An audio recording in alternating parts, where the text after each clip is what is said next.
Friends, welcome back to my channel. मैं ऐसे ही कामना करती हूँ कि आप सब लोग अच्छे होंगे, स्वस्थ होंगे। आज मैं आपके सामने जिस टॉपिक पे ये वीडियो बना रही हूँ, ये ब्लॉग बना रही हूँ, काफ़ी सेंसिटिव चीज़ है। और जैसे कि आप सब जानते ही हैं कि अभी हाल फिलहाल में जो कोलकाता में जो केस हुआ है, उसे लेके लोगों में काफ़ी गुस्सा है।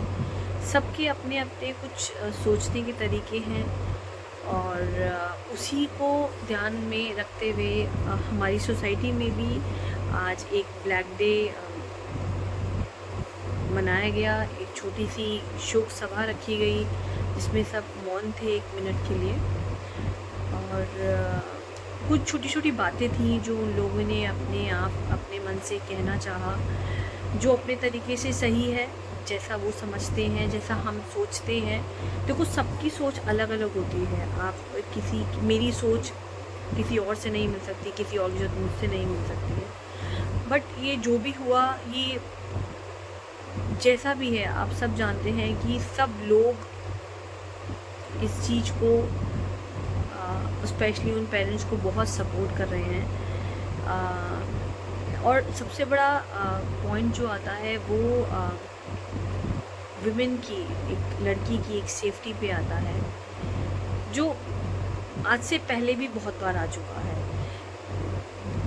बेसिक कंसर्न होती है लड़की के माँ बाप की, जब वो पढ़ के जॉब करने निकलती है या फिर वो अपना खुद का कोई बिज़नेस सेटअप करती है। तो ये आप भी जानते हैं, जब किसी को अपनी लाइफ के कुछ शुरुआती दर स्टार्ट करने होते हैं तो उसको बहुत मेहनत करनी पड़ती है। उसमें आप देखिए, इंजीनियर हैं, डॉक्टर हैं, या कोई और तीसरा प्रोफेशन है, बिजनेसमैन है, कोई भी है, आपको काम करना पड़ता है और बहुत बेतोड़ मेहनत करनी पड़ती है। तो उसमें टाइमिंग का ऊपर नीचे का प्रॉब्लम चलता रहता है। तो कहीं ना कहीं उस चीज़ को लेके पेरेंट्स परेशान भी होते हैं कि हमारा बच्चा टाइम पे घर लौटा नहीं लौटा। ऐसा नहीं है कि लड़के के माँ बाप परेशान नहीं होते हैं, पर बात सिर्फ इतनी है कि जितनी एंग्जाइटी और जितनी परेशानी लड़की के पेरेंट्स महसूस करते हैं उसके घर ना आने पे, उसकी सेफ्टी को लेके, शायद उतनी एंग्जाइटी या उतनी परेशानी एक लड़के के पेरेंट्स को नहीं होती है। तो खैर, ये तो मेरा आपसे छोटा सा डिस्कशन था। आज हमारी सोसाइटी में जिस हिसाब से ब्लैक डे हुआ, लोगों ने प्रोटेस्ट किया, थोड़ा सा अवेयर किया और लोगों ने अपने विचार रखे। मैं उसकी छोटी छोटी क्लिपिंग्स आपको दिखाऊंगी। और मैं ये भी कहना चाहती हूँ, ये लोगों ने अपना मन के विचार रखे हैं इस वीडियो से, या इस जो भी लोगों ने कहा है उससे किसी और से उनका लेना देना नहीं है। आप मुझसे पूछेंगे तो मेरा एक अलग विचार है, आप किसी और से पूछेंगे उसका एक अलग विचार है। तो सब लोगों ने जो जो कहा वो उनकी अपनी एक आप कह सकते हैं सोच है, जो वो देखते हैं, जो वो समझते हैं। और मेरा ऐसा मानना है कि अगर कुछ ऐसी चीज़ हो रही है जो गलत है और हम उसे देख के थोड़ी देर के लिए अगर हम उस पर एक्शन लें, उस चीज़ को शांत करा सकें, तो शायद being the citizen of India, being the citizen of the country, इसमें कुछ गलत नहीं है। We should do it. तो चलिए, इस ब्लॉग को मैं आगे बढ़ाती हूँ और आपको छोटे छोटे क्लिपिंग्स में दिखाती हूँ कि किस तरीके से हमारी सोसाइटी में आज क्या हुआ। एंड आई होप आपको ये व्लॉग थोड़ा टची लगे। और मैं आपसे एक रिक्वेस्ट भी करना चाहती हूँ कि अगर आपको ये व्लॉग अच्छा लगे और आपको इसका कंटेंट समझ आए, तो ये तो चलो मेरी सोसाइटी में हुआ है, पर ये सोसाइटी स्पेसिफिक आप इसे अपने फ्रेंड सर्कल में भी कर सकते हैं, आप अपनी सोसाइटी में भी एक एज एन जनरल नोशन कर सकते हैं। आप एक वॉच आउट खुद की सोसाइटी में, खुद के नियर बाई एरिया में कर सकते हैं। क्योंकि क्या कहते हैं ना, गवर्नमेंट हर जगह नहीं पहुंच सकती है। ये एक हमारा होता है कि हम धीरे धीरे उन जगहों में जहां हम देख रहे हैं कि कुछ स्टेप लें। जैसे पानी का एक अभियान था, कहते हैं पानी का अभियान, पानी बचाने वाला जो अभियान था, पहले वो हमसे स्टार्ट होता है। तो अगर हम करें, अगर हर इंसान अपना थोड़ा थोड़ा हिस्से का पानी बचाए, तो शायद हम काफ़ी सारा पानी बचा सकेंगे। ये कुछ उसी तरीके का है। ये हमारी सोसाइटी में हुआ, और ये बहुत जगह हो रहा है, मतलब ये पूरे पूरे देश में हो रहा है। तो चलिए चलते हैं इस व्लॉग की तरफ। इसमें किसी के ऊपर कोई ऐसा नहीं है कि कोई किसी के बारे में कुछ कह रहा है, नहीं। सब ने खड़े थे तो सब अपने अपने विचार बोल रहे थे, सबकी अपनी एक सोच थी, एक अंडरस्टैंडिंग थी उस चीज़ को लेके।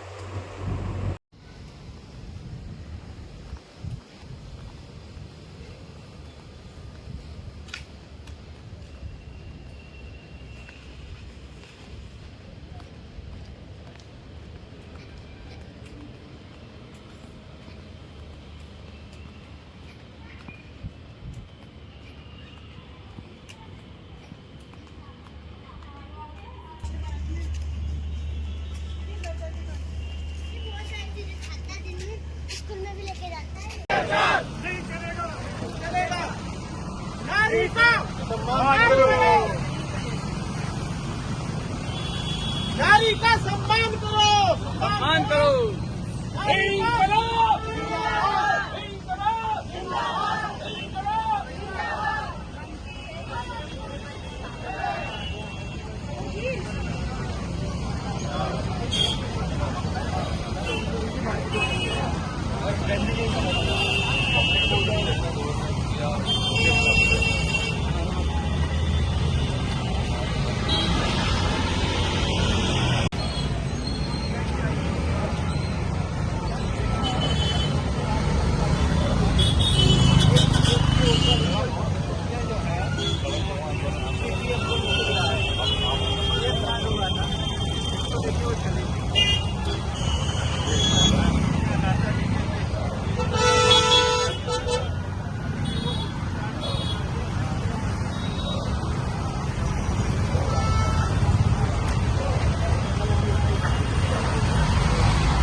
हत्यारों को फांसी दो, फांसी दो। हत्यारों को फांसी दो, फांसी दो। नारी का ये अपमान नहीं सहेगा हिंदुस्तान, नारी का ये अपमान नहीं सहेगा हिंदुस्तान।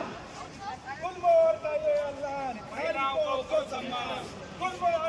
1 मिनट की मौन सब लोग प्लीज साइलेंट।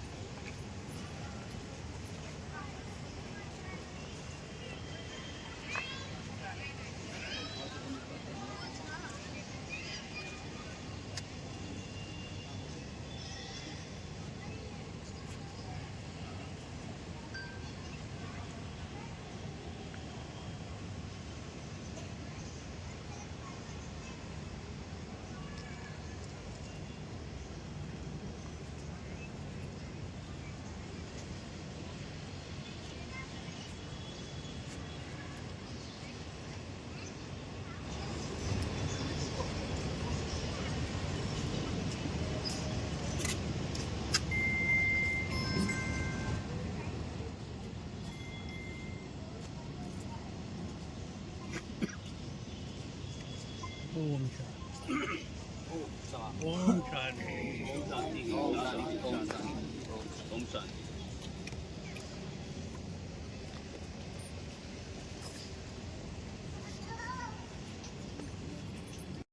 इस चीज़ का प्रण बना के रखो, सबको अपने हाथ में अपनी सच्चा अपने आप को मजबूत करना है। ये करिए उनका एक निवेदन करा, एक शपथ प्रार्थना है मेरे अपने विचार से। ये समस्या भौतिक से ज़्यादा मानसिक है और इसका समाधान भी मानसिक है। मैं समस्त माताओं से निवेदन करूँगा, शपथ प्रार्थना करूँगा कि डाल देते हैं कि तुम सुपीरियर हो और वो आगे चलता बेटी एक समान। एक और सिर्फ इतनी सी बात है। दूसरा निवेदन मेरा है कि जब भी समाज में ये समस्या होती है, कुछ अपवादों को छोड़ के तो हम में से आप में से कोई न कोई आसपास होता है और सबसे बड़ा दुर्भाग्य ये है कि हम आंखें बंद करके चले जाते हैं और आज ये आपकी समस्या है ये सोच के अपने को अलग कर लेते हैं, आइसोलेट कर लेते हैं। अगर हम आज इकट्ठा हुए हैं तो एक प्रण तो कर ही सकते हैं कि अब कम से कम आज के बाद अगर हमारे आसपास, हमारे दृष्टि के सामने या हमारे संज्ञान में कोई इस तरह का मामला आता है तो हम चुप नहीं बैठेंगे, हम लड़ेंगे उस व्यक्ति के साथ, चाहे वो जो भी हो। बीइंग ए काउंसलर मैं तो इतना ही जानती हूँ कि आजकल जो मेरे पास जितने भी केसेस आते हैं उसमें जो होता है ना, मैं कह नहीं सकती कि हमारे जो नैतिकता है वो काफ़ी दूर पहुँच चुकी है हमसे। तो सबसे पहले हमें आपसी संबंधों पर ही ध्यान देना होगा कि हम हस्बैंड वाइफ क्या बिहेव कर रहे हैं। वही तो एक लड़का देख रहा है, जब एक आदमी अपनी बीवी को पीट रहा है, लड़की आंसू बहा रही है, नेक्स्ट डे वो फिर उसका काम करे, तो लड़की ने क्या सोचा कि लड़की के साथ बिहेवियर तो ऐसा ही होता है। दैट्स द बेसिक पॉइंट, यहाँ से चीज़ें शुरू होती हैं।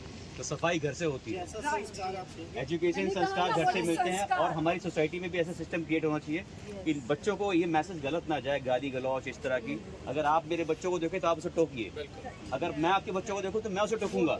आया है उतना आज तक के डेट में कभी किसी ने नहीं आया। मैंने पहले ही बोला क्योंकि हर बच्चे के हाथ में मोबाइल है और पेरेंट बिल्कुल अपनी जिंदगी में मशरूफ है, वो देखते भी नहीं है मुड़ के कि उनका 4 घंटा बच्चा क्या कर रहा है। इतना ओपन वर्ल्ड दे दिया है जिसके लिए अभी हमारा समाज नहीं तैयार है। फिर भी हर बच्चे के हाथ में मोबाइल दे दिया है, बच्चे इधर उधर छुप के कोने में गंदगी देखते हैं, वही उनकी मानसिकता होती है। कोई भी माँ बाप कभी नहीं चाहता कि उनका बच्चा संस्कारहीन बने। हर माँ बाप अपने तरफ से कोशिश करते हैं कि उनका बच्चा अच्छा से अच्छा करे, लेकिन ये मोबाइल ये अपने घर में आपने और होती है कि वो देखना तक, मतलब मैं सोचती हूँ कि आदमी वो देख कैसे सकता है परिवार में बैठ के। और बोलते हैं अगर किसी के भी बच्चे को हम कुछ गलत करते हुए देखते हैं, वो किसी का ही बच्चा हो, हम सबका फर्ज बनता है उसे डांटेंगे, रोकेंगे, मैं इस ब्लॉग को कुछ ही देर में एंड करूंगी। ये मेरी सोसाइटी का एक छोटा सा इनिशिएटिव है, जैसे हमने आज ब्लैक डे डिक्लेयर किया है। तो मैं आपको मेरी सोसाइटी के लोगों से कुछ एक मतलब काफ़ी डिस्कशंस हुए हैं। एक लास्ट का क्लोजिंग स्टेटमेंट जो सब हमारी सोसाइटी वाले कहना चाहते हैं, कन्वे करना चाहते हैं। जो भी मेरे व्यूअर्स हैं, प्लीज़ हैव अ लुक। जो भी मैसेज इस वीडियो में आपको मिलेगा, प्लीज़ अपने नियर बाय सराउंडिंग में उसको सर्कुलेट करें, अपने खुद के बच्चों को सिखाएं, कोई और मिलता है उसको सिखाएं। कोई डाउट नहीं है, ये अपना ही देश है। और लेकिन मैं आप सबसे कह रही हूँ कि वक्त डरने का नहीं है, आगे बढ़िए। जो भी आप कर रही हैं उसमें एक्शन कीजिए, क्योंकि लड़कियाँ एक्शन की हैं। इसके लिए स्ट्रिक्ट लॉज बनने चाहिए जिससे कि आगे कोई ऐसे क्राइम करने के बारे में सोच भी न सके, फांसी देने से। क्या आप लोग इस बात को एडमिट करते हैं कि अगर आपके आसपास कुछ ऐसा हो रहा है, चाहे वो लड़का है, चाहे वो लड़की है, चाहे वो छोटा बच्चा हो, अगर वो कोई ऐसी लैंग्वेज का इस्तेमाल कर रहा है which is not been acceptable, so आपको लगता है कि आपको being as an citizen of India उसे रोकना चाहिए? एंड उसमें उस बच्चों के पेरेंट्स को प्रॉब्लम नहीं होनी चाहिए? पेरेंट्स को प्रॉब्लम नहीं होनी चाहिए। अगर वो कुछ गलत कर रहे हैं तो हमें उनको रोकना चाहिए करने से, और उनके पेरेंट्स को ऑब्जेक्शन होने की बजाय हमारे उस एक्ट को प्रेस करना चाहिए, सो दैट बच्चे को गलती दोबारा से रिपीट ना करें। हमने जैसा शुरू बताया कि ये मानसिक समस्या है और इसका समाधान हम उसी स्तर से करेंगे। बिगनिंग से, बच्चे के जन्म से हमको इस पर ध्यान देना पड़ेगा। तब वो बच्चा 16-17 साल का जब समझदार होगा, उसके मन में विचार उत्पन्न होंगे कि ये इस तरह की चीज़ें जो हरकतें हैं वो गलत है। चाहे वो गाली गलौज हो, चाहे दूसरे से असभ्य व्यवहार। बच्चों को हमें सिखाना चाहिए कि बच्चों को ना किसी से डरना है और ना किसी को डराने की कोशिश करनी है। दोनों ही काम गलत हैं, और कोई भी बात आती है तो अपने मम्मी पापा से शेयर करनी है, जो नियर बाई अंकल आंटी है उनसे शेयर करनी है, और अंकल आंटी का फर्ज बनता है कि उस बच्चे की हेल्प करें। और ये सिस्टम से भी मैं रिक्वेस्ट करूंगा कि सिर्फ रूल्स या सेक्शन पास करके भी कुछ नहीं होता है, उस पर इम्प्लीमेंटेशन भी उनकी पूरी रिस्पॉन्सिबिलिटी बनती है।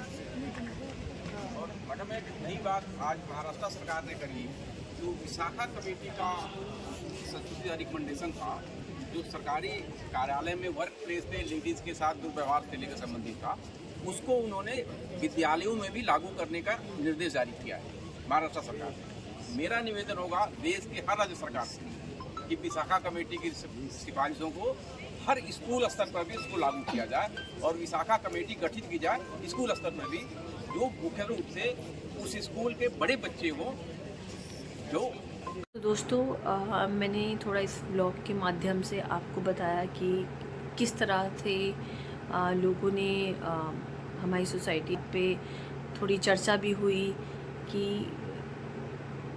देश तो अपने आप में बड़ी चीज़ है कि हम अपने आसपास हो रही कोई भी गतिविधियों को और कैसे कंट्रोल कर सकते हैं, देख सकते हैं किस तरीके से आगे के हमारे बच्चे रेज हो रहे हैं, किस तरह से हम सेफ्टी दे सकते हैं। बहुत ज़्यादा बड़े स्तर पे तो कोई भी नहीं कर सकता, बड़े स्तर पे तो सरकार बैठी है, उन्हीं को करना है। बात यहाँ पे छोटे छोटे स्तरों की हो रही है, और आपने इस क्लिपिंग्स में लोगों के थोड़े बहुत विचार भी समझे होंगे, जाना होगा। लोगों में थोड़ा सा गुस्सा है, थोड़ी सी वरीडनेस है, चिंता है लड़कियों को लेके। लड़कियां चाहे डॉक्टर हो, चाहे इंजीनियर हो, किसी भी प्रोफेशन में हो, स्कूल जा रही हो, कॉलेज जा रही हो, जो ये छोटा सा डर होता है ना पेरेंट्स का, ये बहुत बहुत आम सी बात है, और ये अब से नहीं बहुत सालों से चलता आ रहा है। ये डर ऐसा है कि कभी कभी रातों को नींद भी नहीं आती है। तभी तो आपने देखा होगा कि स्कूल के कैरिकुलम में कुछ चीज़ें आजकल इतनी ओपन कर दी गई हैं कि बच्चों को वो पढ़ाई जाती हैं। जैसे कि एक कंसेप्ट निकाला गया था गुड एंड बैड टच का। मुझे लगता है कि इस बात को भी 3 से 5 साल हो गए हैं इस कंसेप्ट को निकाले हुए। स्पेशली गर्ल्स को, बच्चियों को बताया जाता है गुड और बैड टच क्या होता है, किसी स्ट्रेंजर से बात नहीं करना, कुछ ऐसा होता है तो किसी को इन्फॉर्म करो, किसी को बताओ। तो यही सब बातें भी हमारी सोसाइटी के लोगों ने बोली हैं, और सारे पॉइंट्स अपने आप में कहीं ना कहीं एक वैल्यू रखते हैं। सबका अपना मन था, सबकी अपनी सोच थी जो सब लोगों ने बोला। सो इसी के साथ दोस्तों मैं इस ब्लॉग से विदा लेती हूँ, और जो हुआ, जो चल रहा है, वो बहुत दुखद है। मतलब मैं इसके बारे में क्या ही बोलूँ, जितना कहना है वो शायद उतना कहना और बहुत कम पड़ जाएगा। एक अंदर से दुख होता है, और मुझे ही नहीं, अभी देश में जितनी भी लड़कियां हैं, जो पेरेंट्स हैं स्पेशली, मुझे ऐसा लगता है कि सबसे ज़्यादा परेशानी इस वक्त पेरेंट्स के मेंटल स्टेट को हो रही है। कैसे करा जाए, कैसे होगा आगे। सो दोस्तों, हम अपना अपना पार्ट करें तो शायद हम इस सिचुएशन को, स्थिति को शायद थोड़ा बहुत संभाल सकें। और इसी के साथ मैं इस ब्लॉग से आपसे विदा रहती हूँ। अगर आपको मेरा कंटेंट अच्छा लगे, आप इसको प्लीज़ लाइक, शेयर और सब्सक्राइब करें। जो लोग नए हैं मेरे चैनल पे, मुझे सब्सक्राइब करें और बेल आइकन को प्रेस कर लें, जिससे आपको मेरे ब्लॉग्स की या शॉर्ट्स की नोटिफिकेशन मिलती रहे। और जो लोग पुराने हैं, अगर उनको कंटेंट अच्छा लगे तो उसे लाइक करें और अपने नोन के साथ शेयर करें। एंड सबसे इम्पॉर्टेंट चीज़ जो मैंने आपको बोली, ये तो सोसाइटी में एक छोटा सा इनिशिएटिव था। आप इसको पर्सनली भी आप अपने सोसाइटी में, अपने भी आसपास के एरिया में कर सकते हैं, क्योंकि ये सिर्फ एक मन की भावना है। किसी को दुख पहुंचाने का इसमें कुछ भी नहीं है। इट्स जस्ट लाइक कि सब लोग अपने मन की बात शेयर करना चाहते हैं, क्योंकि सब लोग बहुत बड़े प्लेटफॉर्म पे बोल नहीं सकते हैं, तो सब इसी तरीके से अपने मन की बात कहते हैं। तो इसी कामना के साथ मैं इस ब्लॉग को एंड करती हूँ और आपसे बोलती हूँ कि मैं मिलती हूँ अपने नए ब्लॉग में। तब तक अपना ध्यान रखें, स्वस्थ रहें, चेतन रहें और सतर्क रहें। ये बहुत ज़्यादा ज़रूरी है। धन्यवाद। राधे राधे।